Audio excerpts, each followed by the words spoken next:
orang miskin.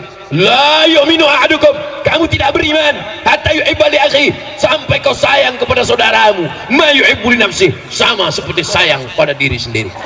Iman bukan diukur dengan sholat berjamaah saja, iman bukan diukur dengan ke Masjidil Haram saja, tapi iman diukur bagaimana kita peduli kepada tetangga, saudara, kawan, sahabat kita. Setelah mendengar ceramah ini, gimana? Siap mewakafkan mobilnya untuk mobil ambulan orang miskin, orang susah? Semuanya yang bilang siap, semua yang bilang siap nggak punya mobil. Ya Allah, semua yang hadir ini belilah mereka mobil ya Allah. Yang aminnya nggak terlalu kuat, mobil second ya Allah.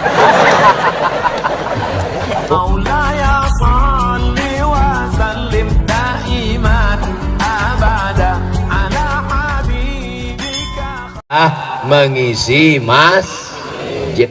Imam pengaruhnya besar terhadap sholat berjamaah, makanya imam itu mesti digaji. Imam Masjidil Haram Syekh Abdul Rahman Sudais, Bapak Ibu tahu gajinya? Saya nggak tahu. Dari pemerintahan Saudi Arabia, luar biasa.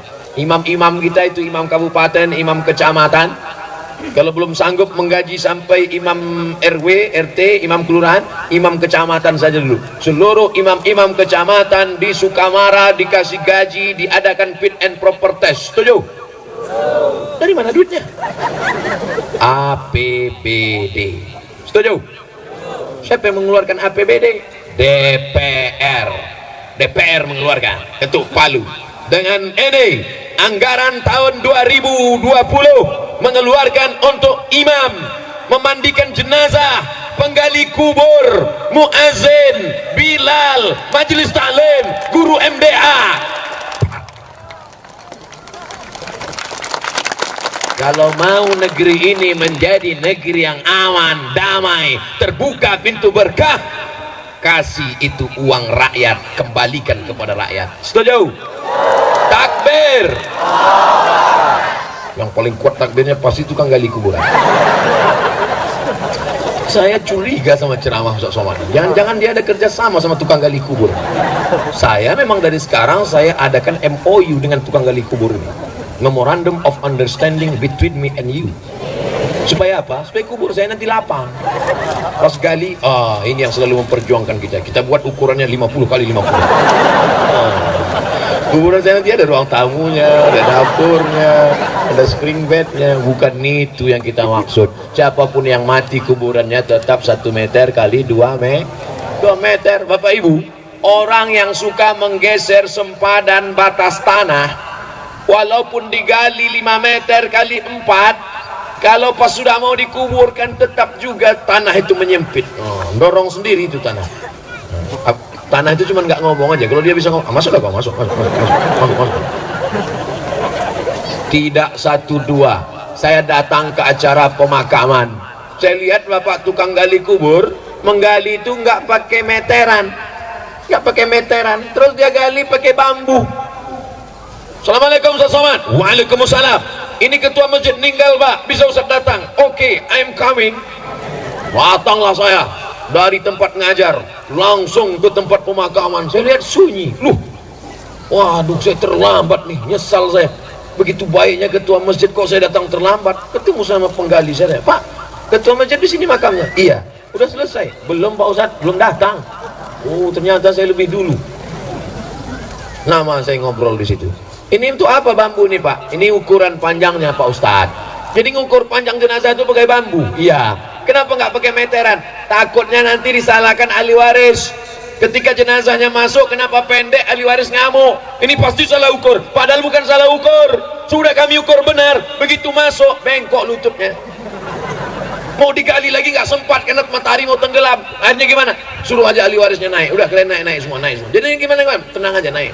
Udah habis di mana? Kami pijak kan lah.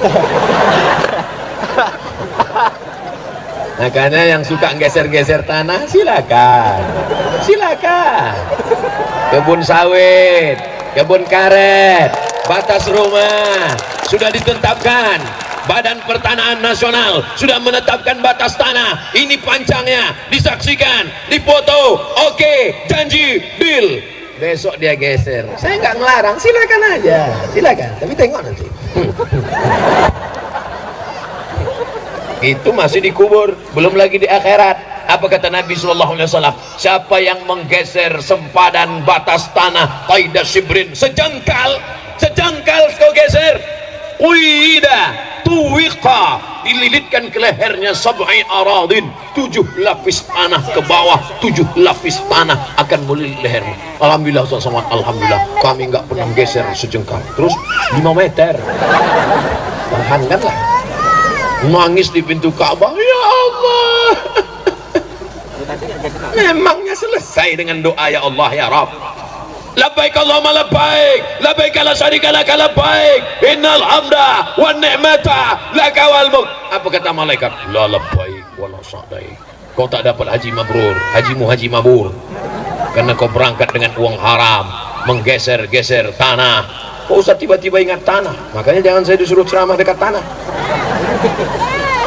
Saudara yang dimuliakan Allah Subhanahu wa taala, maka penggali kubur, pemandi jenazah, saya banyak cerita dengan mereka. Ustaz Somad, ada kami memandikan jenazahnya bau, padahal dulu orang kaya, parfum minyak wanginya banyak.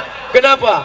Begitulah Allah menunjukkan di dunia sudah ada, apalagi nanti di akhirat. Mudah-mudahan kitanya selamat, kita yang hadir nih husnul khotimah semuanya. Jangan aniaya orang, jangan zolimi orang yang mengajar anak kita alif bata, anak-anak guru MDA, mereka yang mengajarkan anak kita cara wudhu, cara sholat, guru fisika angkat PNS, guru kimia angkat honor daerah, guru matematika angkat jadi ASN, guru ngaji hidup segan mati tak mau macam kerakap tumbuh di batu. Oleh sebab itu Bapak Ibu, kita angkat harkat martabat mereka ini. Kalau mau Allah tetap menurunkan ketenangan, dan Sukamara tetap menjadi baldatun thayyibatun wa rabbun ghafur. Amin. Ini anak-anak yang sekarang ibu gendong, ini anak-anak yang sekarang ibu bawa hari ini, ibu-ibu yang hari ini membawa anak, insya Allah anak yang dibawa pagi ini semuanya menjadi anak yang soleh dan solehah. Lebih 40 orang mengaminkannya. Saya kalau mau dipoto saya harus itu dulu, karena banyak foto yang di-share di internet yang posenya yang sedang nggak bagus. Menurut saya senang.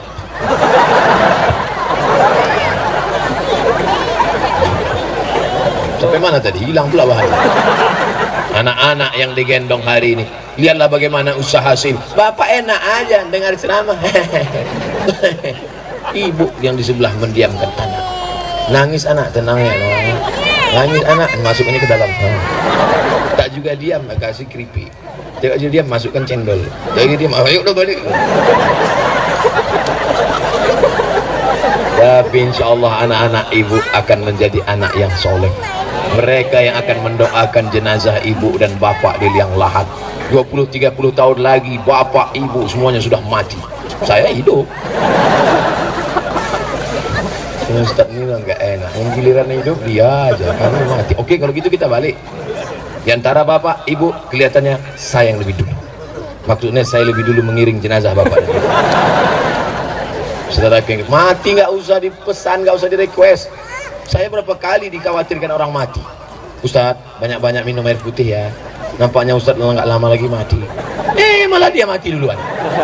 Saya nggak mati-mati, diusir nggak mati, dilaporkan nggak mati, tapi sampai masanya akan malah semangat kali bilang.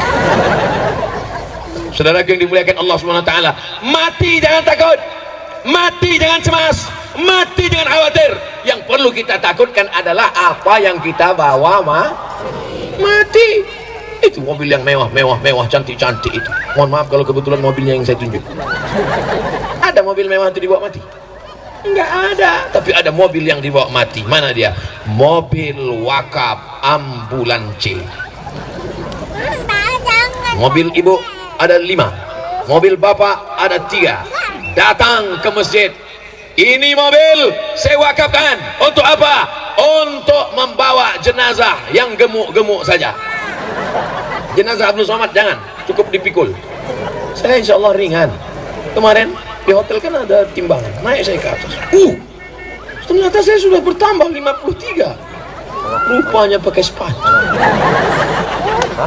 Saudara yang dimuliakan Allah SWT, mobil bisa dibawa mati dengan syarat apa? Wakafkan masjid, serahkan mobil ke masjid supaya ada jenazah-jenazah, ada orang tua Saya baca di koran pasien dari rumah sakit karena tidak punya uang dibawa naik ojek.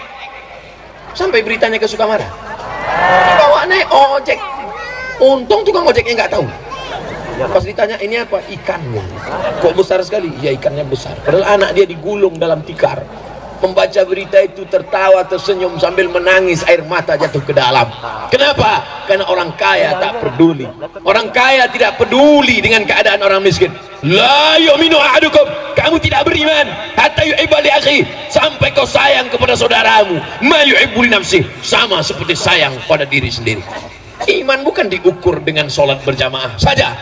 Iman bukan diukur dengan ke Masjidil Haram saja.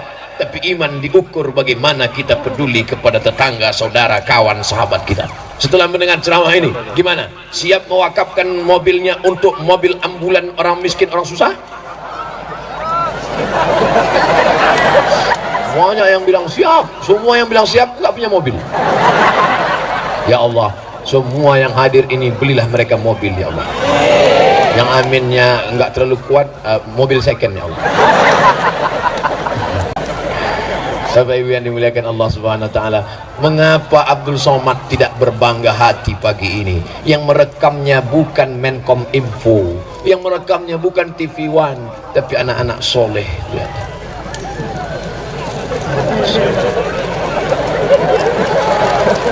Diajaknya kawan, bro, kita sedang disorotnya. Di tempat lain anak sebesar itu sedang cabut di tepi sungai mabuk lim kambing. Di tempat lain anak sebesar itu sedang cabut main game online PlayStation di warnet, nembak musuh nggak mati-mati. Di tempat lain anak sebesar itu kemana dia hilang? Sedang melawan bapaknya, emaknya durhaka. Tapi di Sukamara anak sekecil itu datang mendengar ceramah, mendekati ustadz, mengambil gambar ustadz, pulang ke rumah akan dia tonton, akan dia ulang. Ada ustadz dalam kepalanya. Mereka yang akan mewarisi dunia menjadi pemimpin Sukamara 20-30 tahun akan datang. Abdul Somad mati dimakan cacing tanah, nggak apa-apa. Abdul Somad mati ditelan zaman, nggak apa-apa. Tapi ajaran pengajian, sedihkah Abdul Somad meninggalkan dunia? Tidak, karena ada 1000 Abdul Somad lahir di Sukamara. Ini anak kecil pakai jilbab, pakai jilbab. Di tempat lain sudah mau mati nggak pakai jilbab, sudah tua, leher sudah macam leher ronta, tetap juga nggak pakai jilbab. Lipstick dipasang di atas, turun ke bawah. Begitu tuh. Celak dipasang ke sini, luntur. Macam film Joker. Masih juga pakai lipstick. Tapi di Sukamara anak-anak kecil dipasangkan jilbab. Anak kecil jilbabnya panjang, yang nampak hanya wajah dan tangan. Inilah negeri baldatun thayyibatun wa rabbun ghafur. Tapi dengan syarat dan ketentuan berlaku. Ramaikan masjid dengan sholat Suami-suami, laki-laki, kalau memang kalian gagah perkasa, laki-laki yang laki-laki sejati, bukan yang badannya berotot, tegap, kumis melintang, tatu kanan dan kiri.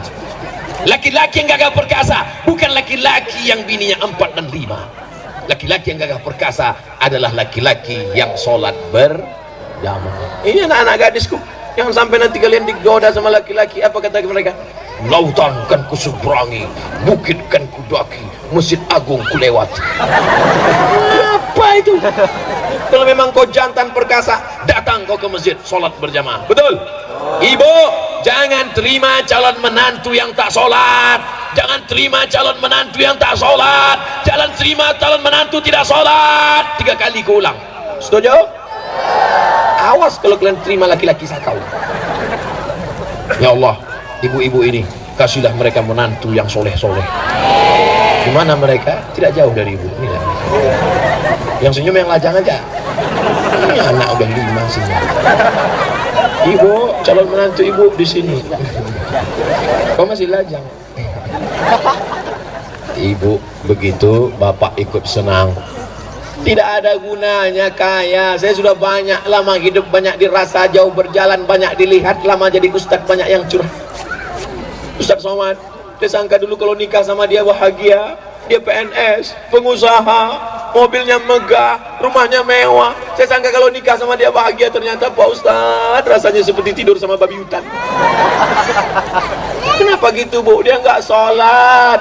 Apa yang bisa saya lakukan Pak Ustadz? Suami saya nggak sholat, nyanyi. Hah? Sudah ada surat teguran dari anggota DPD. Kenapa nyanyi Pak Ustadz? Bukannya doa. Suami saya nggak sholat. Jadi apa yang saya lakukan Pak Ustadz? Ibu cukup nyanyi aja pagi-pagi. Apa nyanyinya Pak Ustadz? Sepohon kayu daunnya rimbun, serta buahnya walaupun hidup 1000 tahun, kalau tak sembahyang nanya, walaupun hidup 1000 tahun, kalau tak sembahyang apa gunanya. Itu hari pertama. Tengok besok dia enggak juga berubah. Hari kedua,